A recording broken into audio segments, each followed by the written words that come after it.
With Car Guru's Discover, you can skip the filters and describe what you're looking for in your own words. Simply type what you want, and Car Guru's Discover instantly surfaces real listings that match your exact needs. It's no wonder Car Gurus is the #1 most visited car shopping site according to SimilarWeb's estimated traffic data. Buy or sell your next car today with Car Gurus at CarGurus.com. Go to CarGurus.com to make sure your big deal is the best deal. That's CarGurus.com. CarGurus.com.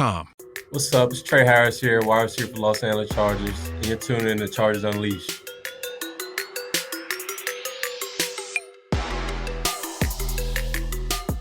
Welcome to another edition of Chargers Unleashed. Jake Hefner and Dan Wolkenstein here with you from the LAFB Network. If this is your first time tuning in the show, make sure you hit that like and subscribe button on YouTube. You can also follow us on Facebook, Twitter, Instagram, Spotify, and Apple Podcasts. Dan Wolkenstein, goodbye to the 2025 NFL season. It is in the books. Seattle Seahawks defeating the New England Patriots at Super Bowl LX. Dan, that's yesterday's news. Less than 24 hours away. Who cares anymore? Let's get to the 2026 offseason for the Los Angeles Chargers. Big stuff to get into. It feels like it has been forever since we have gotten an opportunity to record a show like this and get into the weeds with everything. And apologies for that. Blame me. No Blame apologies. Me. No apologies necessary. Big deal. Jake, come on. We're not bearing the lead here. Congratulations to you, my friend. The newest Chargers fan has graced us with her presence. Jake Hefner, officially a father. Baby has arrived. Jake, I don't see many bags on your eyes, so I think you seem to be doing good enough. But congratulations to you and the family and to the wife. So excited for this journey that we're on together. Being a girl dad is the best. Happy to join the club. Man, I'm looking forward to it. Hopefully I look better than I feel. Last night was the best night of sleep that we have gotten in probably about a week since baby Salem had arrived. So my wife and I are just over the moon excited. It's been a hell of a journey just to get to this point. But she's great. She's healthy. We even got a few gifts over the last week or so. I know my wife had bought her a football onesie. My mother had actually gotten her a blue onesie yesterday that she brought to a Super Bowl saying dad's #1 pick with a football on it.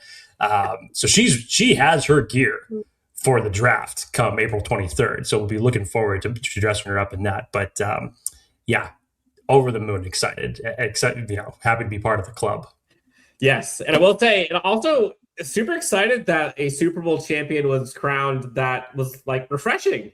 I was full on expecting to wake. Yeah, I was expecting to wake up this morning and just like have that same vibe when a team wins that you just not really wanting to win. And would you know it? The team that deserved to win a championship, who was balling out all year, won it. The Seattle Seahawks. You're a Super Bowl champion. NFC wins. I'm all for it. Like I felt just fine waking up this morning. I was like, oh, this is fine. As long as it wasn't the AFC West, it wasn't the Chiefs, it wasn't the Raiders, it wasn't the Broncos, it wasn't the Pats. Like, call me bitter, I don't care. Like, give me some fresh meat. I was happy with it. Same. I think it's a ridiculous stat, too, when they talk about how many times, the Chiefs or the Broncos or the Patriots have represented the AFC in the Super Bowl. The Patriots have lost the most Super Bowl appearances that they have been in. Right, but they've also won the same amount of Super Bowls they've been in. So you talk about lack of parity in the AFC. You include that with the Broncos appearances, the Chiefs appearances over the past 15 years. Virtually the only one-off that you had was the Bengals against the Rams in that Super Bowl. Outside, you really haven't had much parity in the AFC, but you need more of it moving forward. Yeah, and hopefully the Chargers can get closer and closer as we get to the offseason, the NFL draft. Lots to talk about today. We'll go into kind of free agents on this current Chargers team, or I guess internal free agents, so to speak, on both offense and defense, what that would look like, kind of the money situation going to the offseason, what Hortiz has in front of him. You already saw him bring in Tyler Tart. There it is on the 3-year deal. Big one. Lots ahead for him, though. Jake, where do you want to start? I feel like we always do this. 50,000-foot view. Chargers have like 80-plus million right now to work with. I think they're top 3 in the NFL. Yep. A couple small, I'll call them small moves, and they can get north of $100 million in a hurry. But Chargers currently sitting at third in the NFL in cap space. The cap number goes up over $300 million now, which is insane.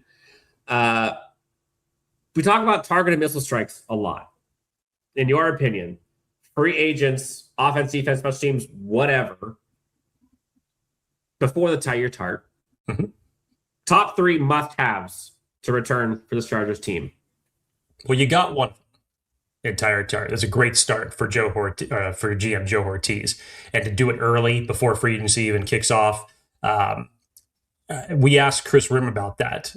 Was it, when you look at that type of scenario compared to the Poona Ford scenario from a year ago, and we kind of posed that same question to Chris, like, is this Joe Hortiz kind of learning from, call it a mistake, maybe don't call it a mistake, but learning from certain situations when you have a player that played the way that Tyre Tart did this year and shown how invaluable he was to the interior defensive line? Do you even want to give him any opportunity to get to the free agency window? And the answer is no. And to Joe Hortiz's credit, he didn't do that. Whereas last year, there was some negotiating on the back end with Poona Ford, but maybe not to the extent that you could have done it in order to secure him and keep him on the team last year. So, as Chris Rim kind of teased, if you will, the big focus now would be to Odafe Oweh, who just completely reinvented himself, earned himself a bag, considering the trade that you brought him over from Baltimore in the first quarter of the season. But it completely changed how the Chargers got after the quarterback and Jesse Minter's defense with Mack and with Thule. And he earned it. And feathering the cap in the Patriots playoff game, albeit in a loss, it wasn't because of Odafe Oweh. Odafe Oweh was one of the best players on the field in that playoff game, and he definitely earned himself a new contract. Again, former first-round pick drafted by the Baltimore Ravens.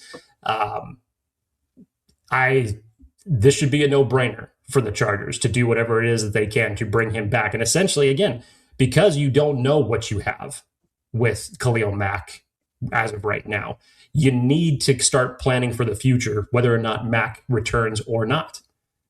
You need to have a two-headed monster at the edge to pair along with Tuli Tuipulotu. So you have Tyre Tart, Odafe Oweh. Who's your third? You only get 3. Majority of them. This is harder than people think. Yeah, majority of them are on defense, and we'll get into the weeds on this as we kind of break down offense and defense as far as all the notable free agents. When you start looking at defense, Dan, outside of Odafe, my eyes go to Tony Jefferson. I still think that there's a lot of Tony juice in the tank for Tony Jefferson. You can obviously just hear how much he wants to play. Still, I think to him, he's got some unfinished business. Denzel Perryman, they were a different team last year when you didn't have him in the lineup. That was prevalent in the beginning of the season. That was noticeable towards the end of the season when he served that 2-game suspension. I think that the pairing between him and Deion Henley is a solid one. Delshon Phillips, who there's a big name you haven't mentioned yet. Arguably the biggest one. Arguably the biggest one? Yeah. Go for it. I mean, will we see Return of the Mac? I don't know. I mean, I didn't mention that just because I kind of threw him in there with the scenario for Odafe Oweh. I don't know. Because I think this is the closest that Khalil Mack is playing with the idea of retirement. And I do not know if the Chargers will end up bringing him back. I think if he wants to play, I think you will. If it makes sense from a contract standpoint, do you still do that given the space that they have? Because Odafe Oweh is going to eat up a good chunk of that. You still have a laundry list of these guys that you want to bring back internally. And then, of course, you know that a big focus of what you should be doing from an offensive standpoint should be to reinforce that offensive line with some free agent acquisitions for sure. So how do you want to play this? And this is what we'll get into from the majority of the episode. But Dan, before we get into that, some news broke this morning. I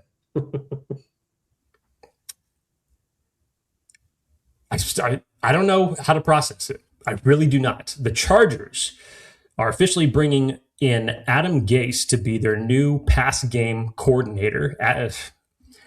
Noticeable for Adam Gase, he has not coached in the last 5 years. Is it pass game coordinator? Is it assistant? What is the? Have they done an official title yet? I believe that they were giving him the title of pass game coordinator. And as you're digging into this, obviously, he hasn't coached in the last 5 years. He is making a return back to the coaching ranks in the NFL after a 5-year lull, after having previous head coaching stints with the New York Jets, with the Miami Dolphins. The biggest claim to fame for Adam Gase that even got him the notoriety in the first place was his time during the Broncos, some work that he did with the Bears. As it has been talked about, the work that he did with, for a slight period of time, with Peyton Manning, with Jay Cutler and Darnold. But I don't really know how good of news that is when you think of it's almost poetic for the standpoint that you had Sam Darnold win the Super Bowl yesterday after being essentially a journeyman on 5 different teams. And the first team that he was with, Adam Gase was his head coach, and Sam Darnold looked like a first-round bust. And again, like, let's just be specific here. I think per sources, Adam Gase is going to be an assistant coach, focusing on the passing game. Okay. Per source. Assistant focusing on the passing game. So we haven't seen official news of passing game coordinator. What we have seen is an assistant coach focusing on the passing game. We'll call it the passing game coordinator. Well, no, but I think just a new way to say it now. I'm being specific here intentionally because there are some people already, like in my mentions, talking about, like, we saw this earlier with the Greg Roman hire, and no, we didn't. Like, what we saw with Greg Roman was a lot of the Chargers folks, not internally, but folks are kind of putting 2 and 2 together. The only thing the Chargers put out there when Greg Roman was hired, go back and look, was Greg Roman hired as offensive coordinator. A lot of people were speculating prior to that what he would be. And again, don't shoot the messenger here. A lot of people were hoping he wasn't going to be the offensive coordinator at the time. Lo and behold, he was. This go round, Mike McDaniel officially announced, had the press conference as offensive coordinator for the Chargers. I don't think Adam Gase is taking his job. So whatever Adam Gase's role will be, it's not head coach. It's not offensive coordinator. At best, it would be passing game coordinator. But facts are facts. Per sources, he is an assistant coach. And who are we to talk about how Dean Spanos wants to throw away his money, how he wants to utilize it, whatever. There's still a pecking order here. And there's Jim Harbaugh above him, at minimum. There's Mike McDaniel above him. And then there's Adam Gase. But it might be more. So, I don't know. To me, it's like, okay, if you want to bring another assistant, it's kind of like bringing in, Rick Minter. Like, how many times did we hear about him in the past however many seasons? If I'm going to put my Wolkenstein positive spin on this, I guess from a standpoint to say coaching experience that you have on the offense now is between 3 guys that have done it as head coach, regardless of what the track record is. But Dan, you're right. I mean, this is going to have to be one of those moves where it's like, okay, patience is going to really have to really win out here. There's no way to really quantitate how much this actually means, what it could mean, considering the fact that Adam Gase has not coached in the last 5 years. I don't know if he spent an Aaron Rodgers darkness retreat, reinventing, rejuvenating himself, whatever the hell it is. I was trying to even figure out, because I think one of the reasons why this is so confusing to a lot of people is there were plenty of candidates that were out there, even after losing Marcus Brady. There were plenty of candidates and options out there for the Chargers to do. And you thought with Mike McDaniel coming in and definitely giving an overhaul to this offense and already bringing in Butch Brady, and we've already heard some other assistant coaches that are going to be following, But you thought that there would have been better options here. And I was trying to say, like, okay, where's the connective tissue in this possible one? And Dan, the only one that I could actually find that linked Adam Gase to anybody on this staff, it's not Mike McDaniel. Those two have never coached together. It's not Butch Barry. Those two have never coached together. It was Shane Day.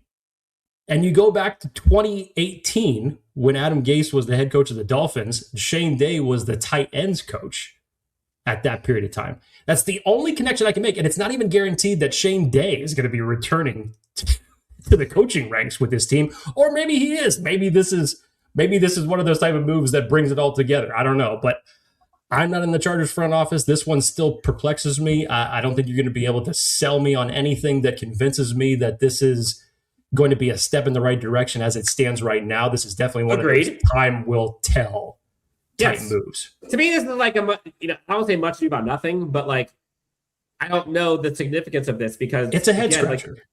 Yes, but like it's not like he's going to be the offensive coordinator. Like, of which I agree. You have Mike McDaniel. It's not like he's going to be the one that's making the decisions about the passing game because you have Mike McDaniel. It's not like you're going to be worried about him making roster construction decisions because you have him. Like he's going to have his sandbox to play in, if you will, and he'll have a voice. I'm sure. Is that voice going to be more important or bigger or louder than the guys who you do trust? No. So I don't know. To me, this is just people looking to get pissed off about something. Like, yeah, I'm curious, but like whatever. Like to me, Chris O'Leary coming back is like a much bigger deal as the coordinator than anything to do with any assistant coach. 100%. So, whatever. Dan, you were talking about people getting pissed off about certain things. Mm-hmm. I know we've got one voicemail on the Chargers Unleashed hotline that actually came in from last Friday about a very notable talking point over the weekend, especially when it came to the MVP votings and one certain individual. Dan Wolkenstein, if you would. Shoot, yeah. Everybody all mad about that Herbert MVP vote. I don't even understand it. People say that some of the people mad because they feel like he played like dog crap, but I knew that voice sounded familiar. I thought so too. That's going to be his new calling card on the show. Some way or another, whenever he calls in from now on, he's got to drop that line. I mean, you got to look at it objectively. Bro carried the team with a terrible offensive line, worst offensive line to make playoffs in history. And I think all these dudes are a little bit upset about the May vote, knowing that he. By the way, real quick, this again, timestamp. This was Friday.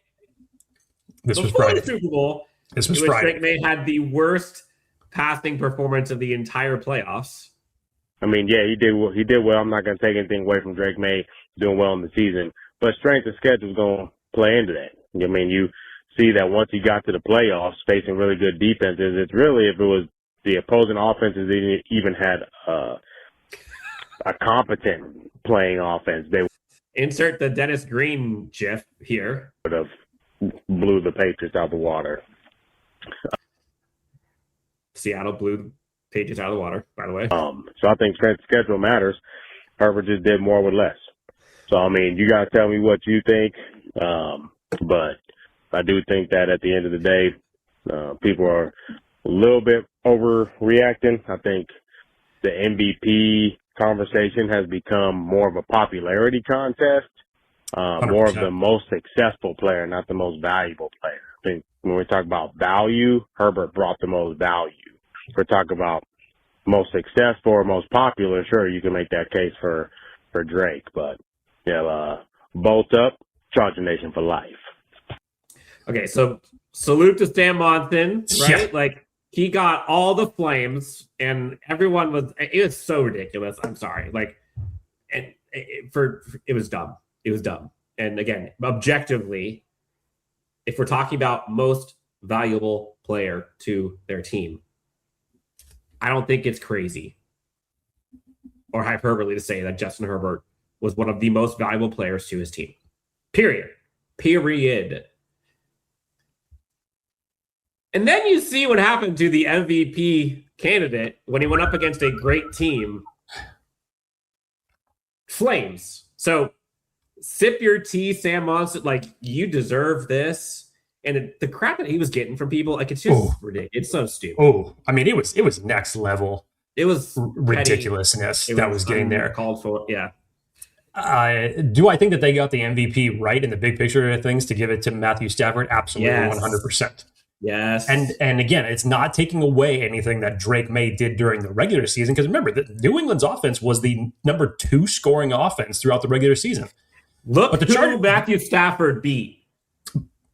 The Chargers know something about playing an easy schedule. They did it last year, and then you ran into a buzzsaw in the playoffs against the Houston Texans that completely took you out of your element and didn't look like anything of what your offense looked like during the regular season when you played an easier schedule. So I literally said that like before the playoffs started. I was like, dude, the Patriots remind me of what the Chargers were last year. Like, they got a great schedule, great record, but like, are they really that good? Dan, I know that you had put up the GIF of Jon Snow in the Battle of the Bastards scene where it was just him taking out his sword and just basically battling all those horses that were coming at him. I love the reference, and I thought about it. I'm like, you know what? To be more accurate, and I can't remember which episode it was, but whatever the episode is that basically Jon Snow gets voted as Lord Commander of the Night's Watch, and it's Master Aemon because, he's blind, and someone tells him in his ear, it says, "It looks to be that we have a tie for the vote, Maester." And then he comes up there and he drops the one deciding vote that leads to Jon Snow winning, which essentially in this case, he gave the vote to give it to Matthew Stafford. by not selecting either one, he selected Justin Herbert as an MVP. And to be perfectly honest, not saying that Justin Herbert deserves it over Matthew Stafford in the big picture of things, but it's not like he just picked someone out of nowhere for no reason. There is an arguably good case to make, given the fact that Justin Herbert was hit and sacked every single game with the exception of the game against the Dallas Cowboys this year, sacked more than any other quarterback, still took his team to an 11-win record, still took him to the playoffs despite losing 2 of his running backs for a period of time, with an abysmal, albeit maybe the worst in franchise history that we have ever seen with an offensive line like that. And you still were able to do the things that you did. That's an MVP. Sam Monson. That is an MVP performance. Like, sorry. It Drink some tea. Just is. Yeah, enjoy your Kermit GIF too. All right. Free agency. That's going to do it. So offense, defense, special teams, we'll get to that for a second. But again, we mentioned real quick the Chargers cap situation, 80-something million. I think it's like 80 and change. I will say, though, there is an avenue where they make some cuts to the guys who are currently on the roster that can give them some dead cap savings for the 2026 season. For example, Mekhi Becton, that's $12.5 million if they cut him. Bud Dupree, that's almost $4 million. Bozeman, that's $4.2. If they decide to go off of J.K. Scott, that's $3.8 million. Darius David, another $1 million. And I don't know, add in a Will Dissly, that's another almost $6 million. So like real quick, you're over $105 million in cap space with a lot of these, with just a few of these, honestly. So they got a lot of money to spend, and we all know it needs to be spent on interior offensive line as like points 1, 2, 3, 4, 5. But there's a lot of dudes that they have on this team, and I think a lot of people don't necessarily recognize how many free agents they have the option to bring back. And so, real quick, I figured this would kind of be a fun exercise real fast, but I'm going to run through all of the names. So get your cup of tea, get your soda, get your can of beer. These are the names that are free agents of any kind for this 2026 offseason. You ready? Let's go. Josh Harris, Austin Decklis, Jarrett Patterson, Kendall Williamson, Kamani Vidal, Dean Leonard, Tucker Fisk, Andre James, Hassan Haskins, Trey Lance. Again, I'm going from least to most salary of these guys projected. Hassan Haskins, Trey Lance, Delshon Phillips, a big one. Benjamin St. Juste, Jamari Sawyer, a big one. Tito Ogbonnia, Denzel Perryman, stay hydrated. Najee Harris, Tyler Conklin, Delshawn Hand, the Unk himself, Tony Jefferson, Trey Pipkins, the Slayer, Keenan Allen, Trevor Penning, Zion Johnson, Khalil Mack, and Adafe Owe. That's 25 dudes. 25. And so that's a lot of money they have to spend. It's a lot of names potentially to bring back. So let's go opposite here. Let's start with the offense. Mm-hmm. Most important offensive re-signings are who? I mean, your top three, I think if you're talking about it, this is much easier to kind of go through offensively than on the defensive side, because I think you've got more notable names on the defensive side of the ball. But these are probably the top three of the most talked about. Zion Johnson, Keenan Allen, Jamari Sawyer. I think if you reverse this order, I think Jamari Sawyer has earned a second contract considering just the value that he gives you positional versatility-wise. I think you can get him on the lower end, but in terms of swing tackle options, if you need someone to plug in at a tackle or a guard, and for roster depth, you can't be losing this much offensive line and have this much turnover in a single season.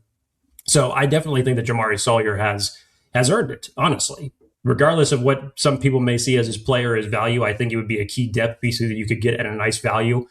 Keenan Allen,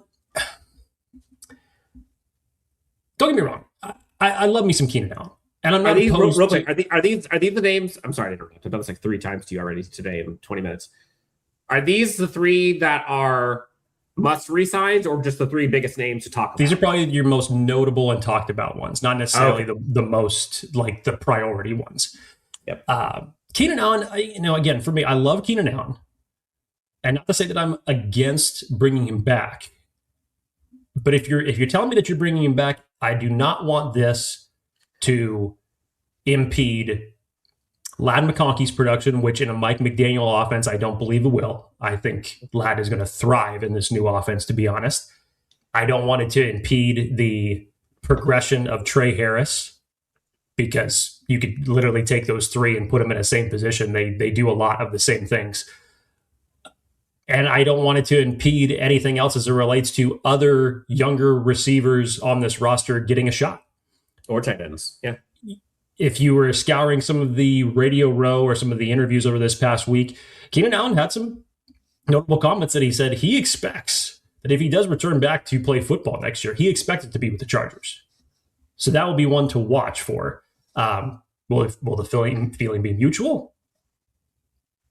Time will tell on that. And then finally, Zion Johnson.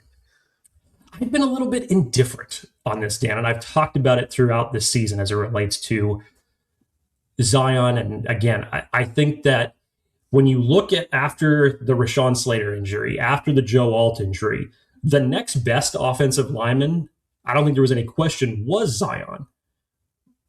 But how are you looking at that? Is it like the best of the worst situation to where the bar really isn't that high to clear, given the fact that you had the play of Bradley Bozeman, Mekhi Becton, Trey Pipkins, basically whoever was in at right tackle, Bobby Hart, Trevor Penning, Austin Deculus. I mean, it wasn't really a high bar to clear.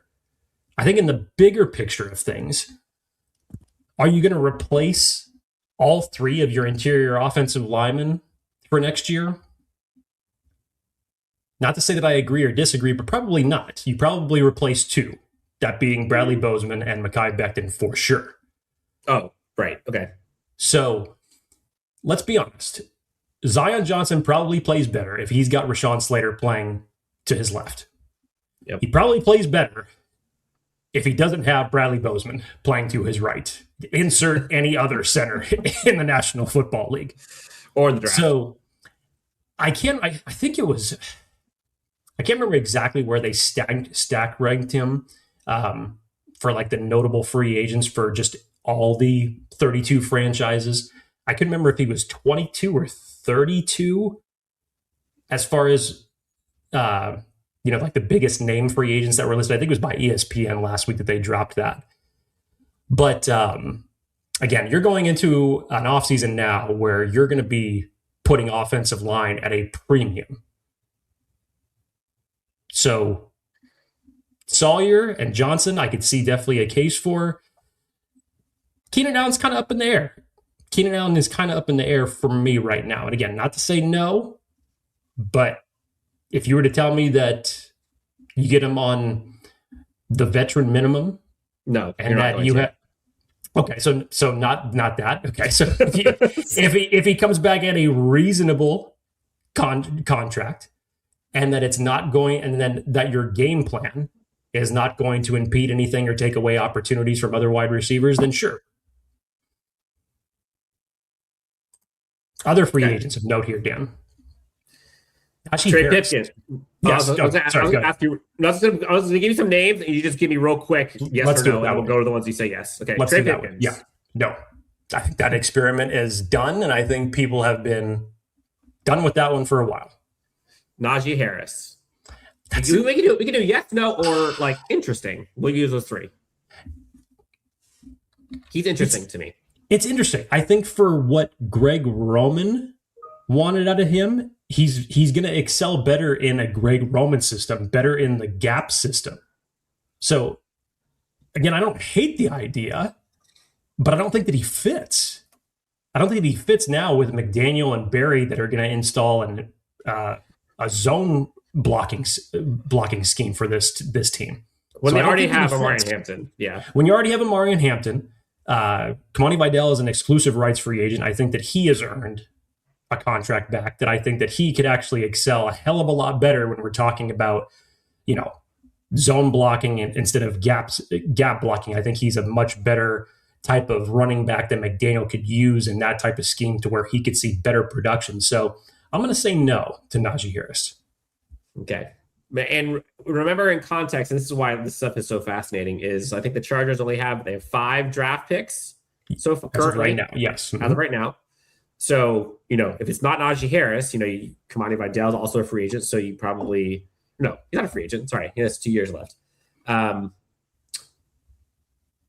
Could this Chargers team go out and bring in a free agent running back? Possibly. But I think with Amari Hampton, with what you saw from Vidal last year, and with Mike McDaniel and Amari Hampton, I don't see Najee coming back. Trevor Penning. No, I'm just going to say no. Keenan Allen. So for me, Keenan's it depends. I think there's got to be some clear roles and responsibilities conversations coming on with that.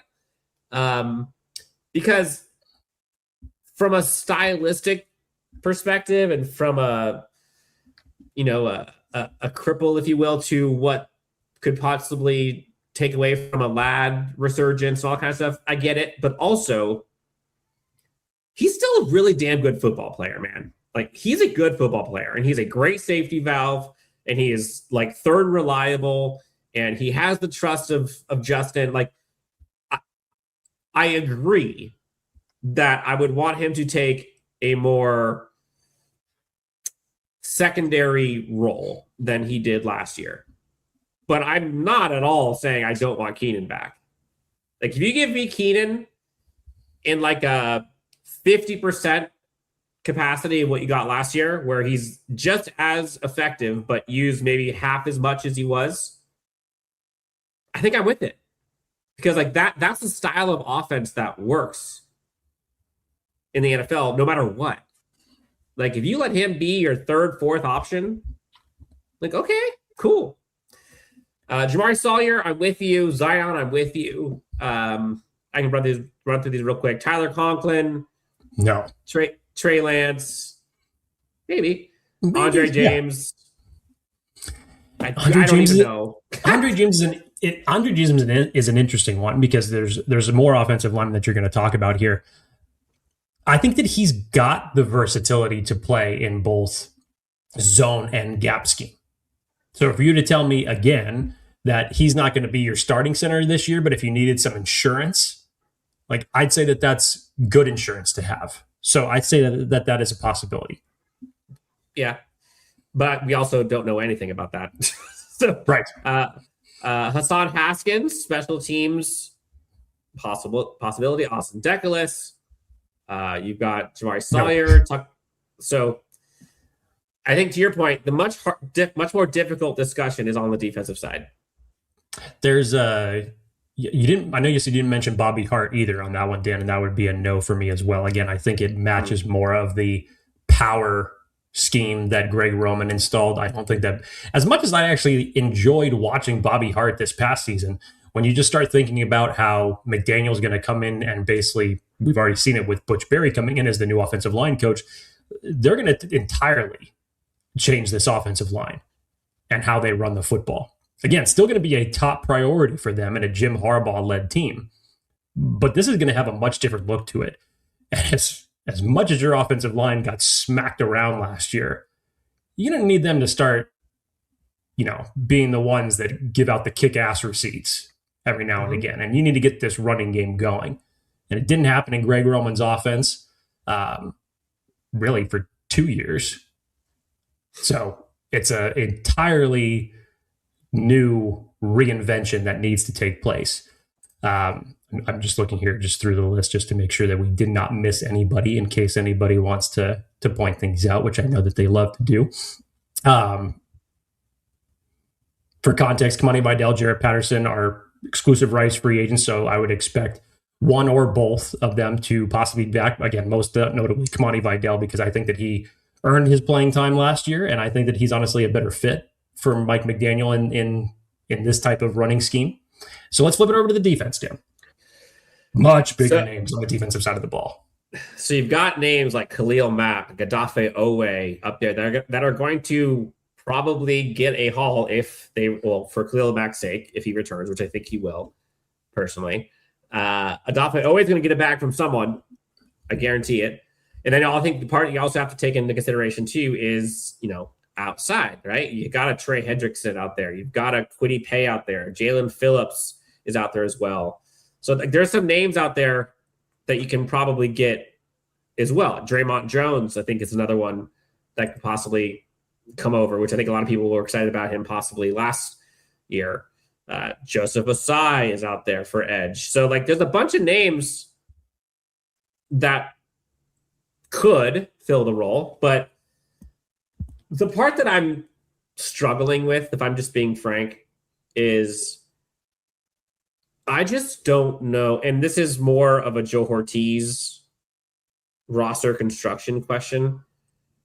It's just hard for me to fathom allocating that much money to one position. Mm-hmm. And I know it's an important position. I get all of it. But let's just say they bring back Khalil Mack at, I don't know, $18 million. Picking up a number. Let's say they bring back Owe.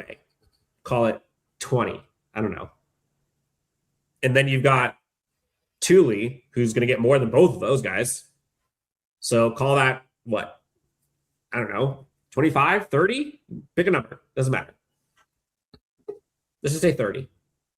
30, 25, and 18.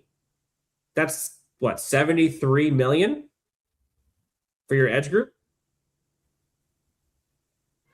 Am I doing that math right? 30, 55. Yeah. 73 million. Is that smart business? I don't know. Just seems like it's not. I don't know, Jim. But they can swizzle the numbers. They can make things look like from a cap hit perspective that it gets used in one year versus the other, and they can front load, back load.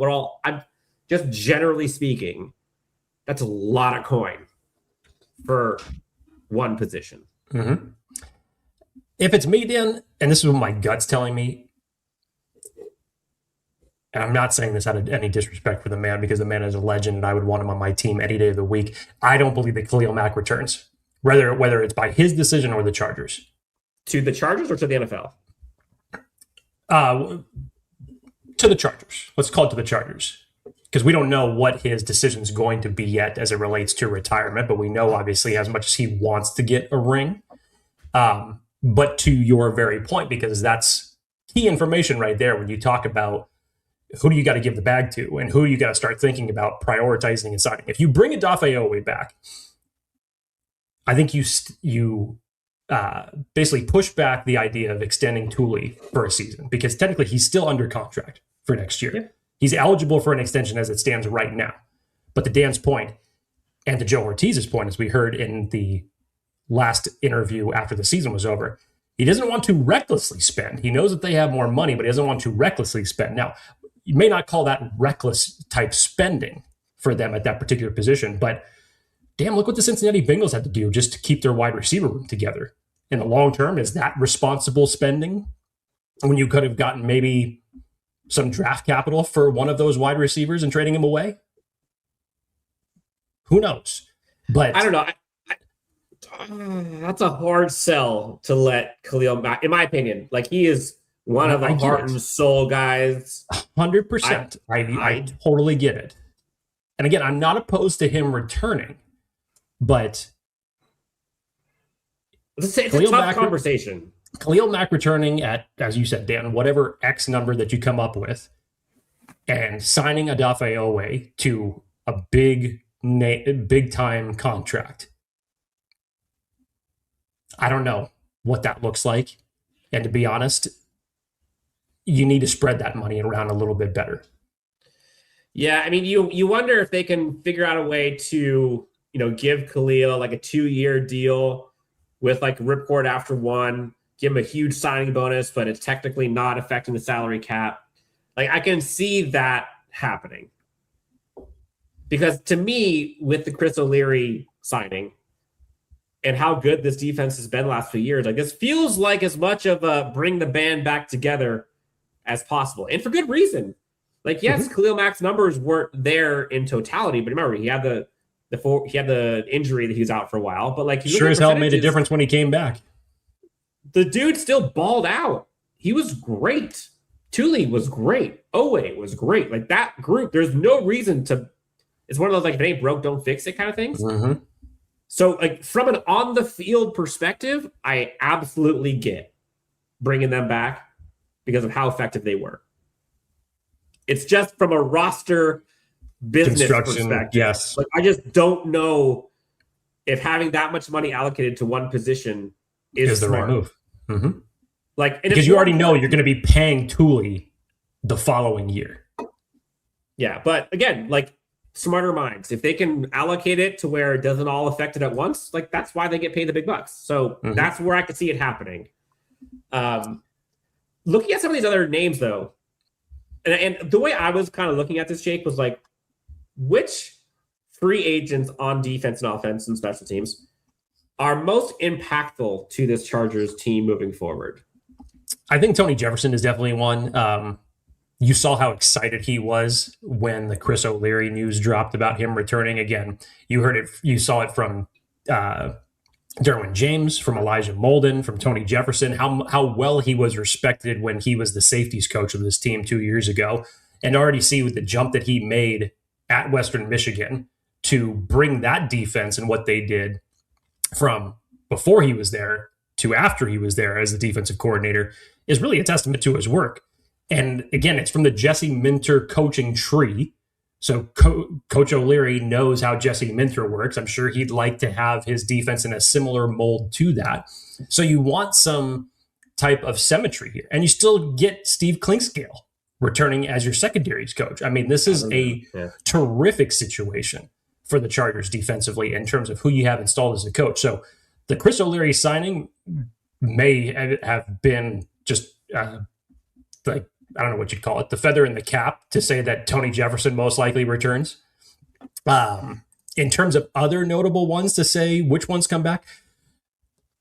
I mean, I can run through these. We can do it the similar way. Yeah, go ahead. Yeah, so I'll run through them first, and then we can kind of go through specifics. So Dean Leonard, Kendall Williamson, Tito, Tony Jefferson, Delshon Phillips, Deshaun Hand, Benjamin St. Juice, and then the two edge rushers and Khalil Mack and Odafe Owe. So let's go. Benjamin St. Juice. Yes. And again, I went through these as most important to the Chargers team's success moving forward. Not necessarily who the most expensive is, but who's the most impactful. And so to me, I think you're right. I'm with you. I think the three are Owe, Mack, Tony Jefferson, even though Tony Jefferson is not going to be making nearly as much as those guys. But there are other guys here that are still very impactful that I don't think people are necessarily paying attention to, like a Denzel Perryman, like a Del'Shawn Phillips, like a Deshaun Hand and Benjamin St. Juste. Like, these names are important to the glue of this team. Dean Leonard was a core 4 guy. Like, he is a huge part of special teams. I mean, I think that they bring back Del'Shawn Phillips. 100%. If there's anybody that Coach Fitkin is pounding the table for to return, he should be in Joe Hortiz's office saying, hey, this Phillips kid did a pretty freaking good job. And he earned it, man. He freaking earned it. He earned it. And then evident by All-Pro, right? I think Dean Leonard's probably one that you could bring back for a reasonable number. Reasonable I think Deshaun Hand, you probably want to bring back too. Again, like, band back together, right? Like, that interior. Maybe Deshaun Hand is expendable because you've got Jamar Caldwell and Tyler Tart. Like, maybe. But again, just 5 picks, got a lot of money though. I think Tito may have been the odd man out given how Deshaun Hand played. I think there's your expendable piece. One's 5 years younger though. Right. And I get it, but at the same time, you look at performance and over a period of time. Mike Elston has just done a wonder with the defensive line players this year, and just to have Del'Shaun Hand come in and pair with Tyler Tart the way that he did, it was evident when you look at that interior pass rush, what he was able to bring in those type of moments. So if you were to tell me which one I would think would be a better signing for a return for the Chargers, for whatever cost you want to put it, I think Del'Shaun Hand made a case for it this year. No question about it. Benjamin St. Juste, Dan, again, from the standpoint of what Jesse Minter's defense was all about in terms of zone coverage, I don't think that Chris O'Leary is going to go away from that one iota. And again, with what we've talked about with Coach Klingscale and his coaching mentality for how he brings up the secondary players to basically learn to play every position in the secondary, whether that be in the slot, on the outside, corner, safety, whatever you want to slice it, because injuries take place throughout the season. And as he says, you want people to be ready.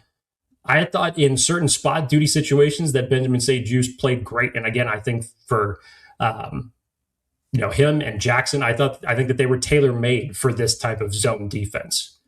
So again, a laundry list of guys when we're talking about internal free agents that could possibly return to the Chargers, much more on the case than on the offensive side of the ball. I think if you're going to see a push on external free agents, it's going to be much more on the offensive side of the ball than the defense.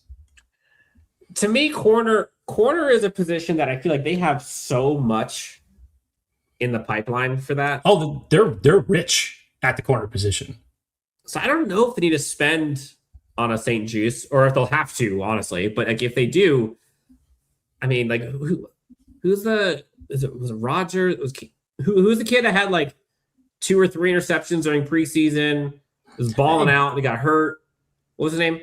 Was it Cam? Eric Rodgers. Eric Rodgers. There we go. And you still have Nico Reed waiting in the wings right now. I mean, I mean, you could totally bring these guys up. And to be perfectly honest, I see the Chargers. Nico Reed.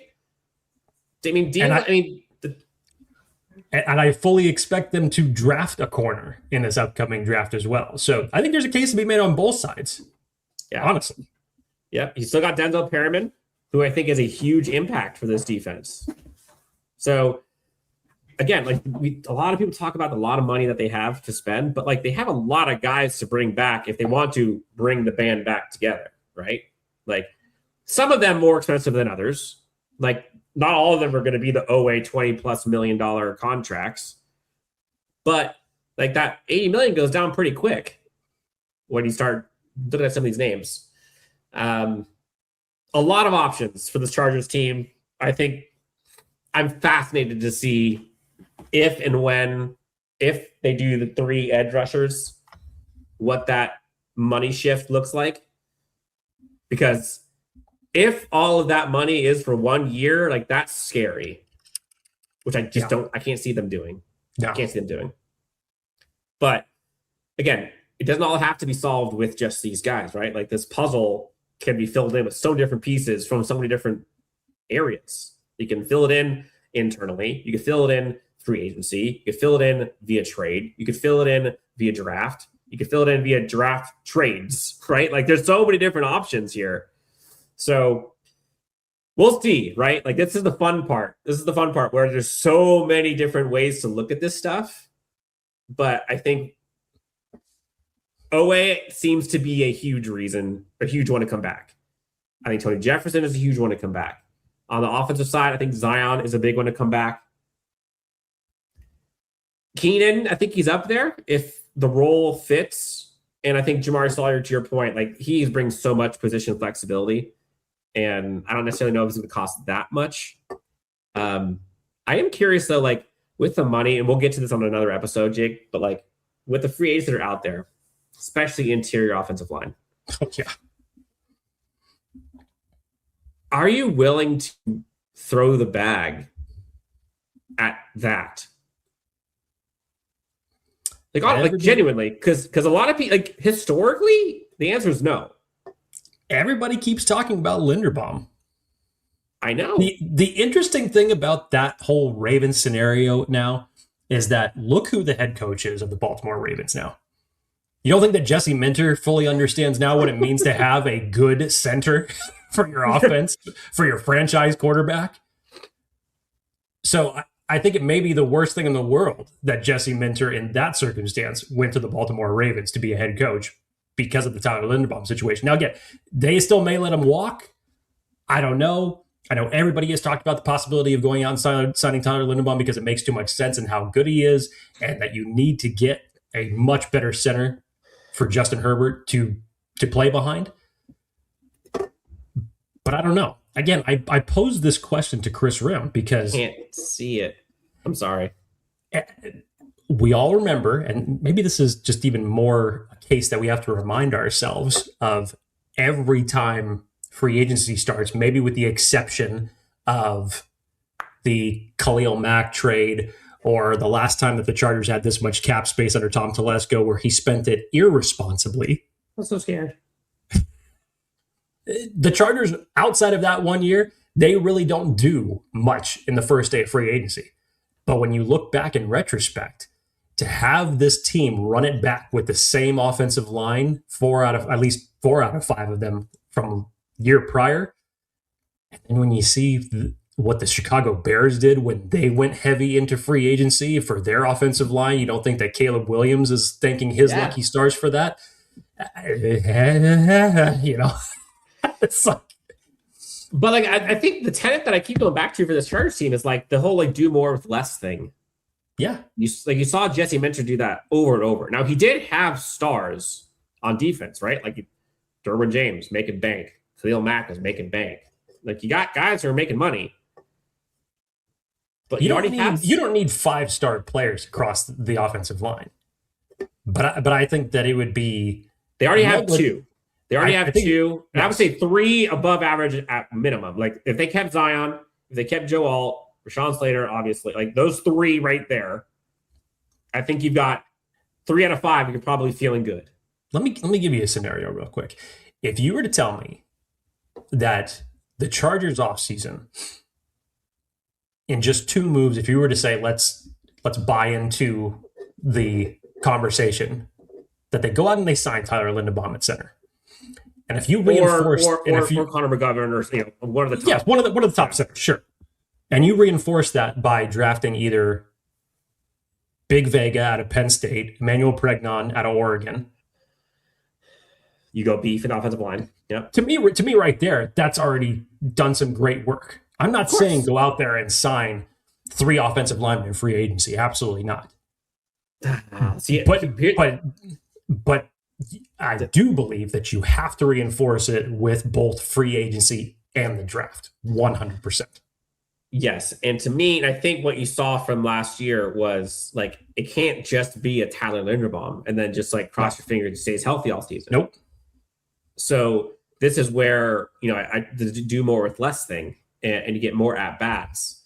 Like I can see them bringing in, I don't know, like look at would you rather spend $20 million on Tyler Linderbaum or whatever he costs? Or, I don't know, look at Cade Mays out of Carolina, who's 26. You can probably get him for, I don't know, $8 million less. Sean Ryan out of Green Bay, you probably get him for $6.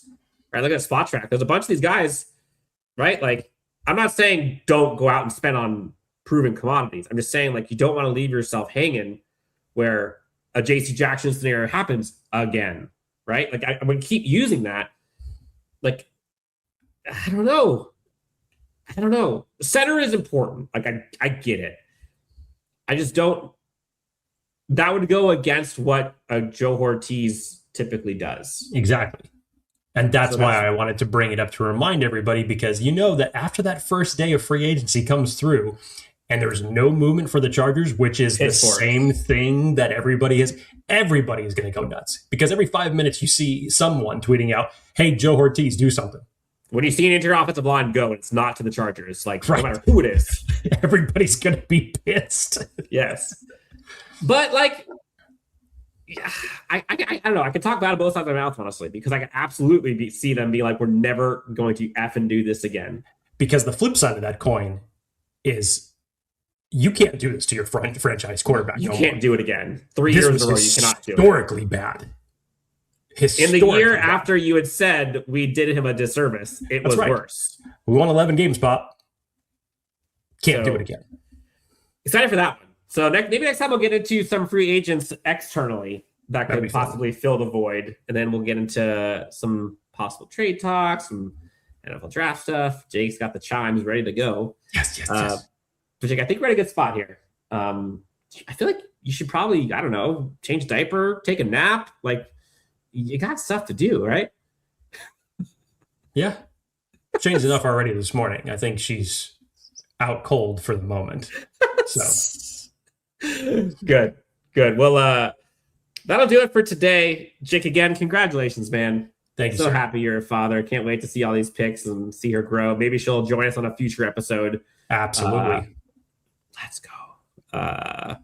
Anything else you want to tell the great friends before we head out of here?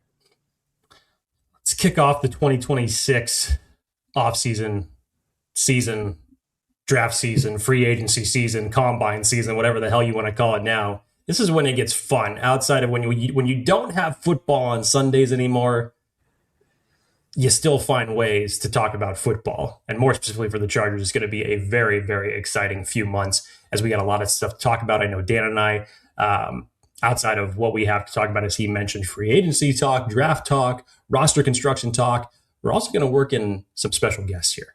And I know we talked about this the last few times on our live shows, we are going to work a giveaway.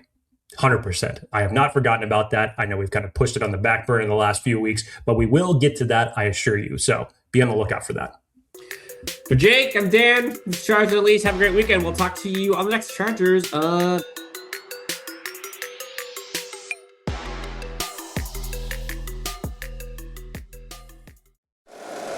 If you like the show, please take a moment to rate, review, and subscribe. It really does help the show to grow. Thank you for listening.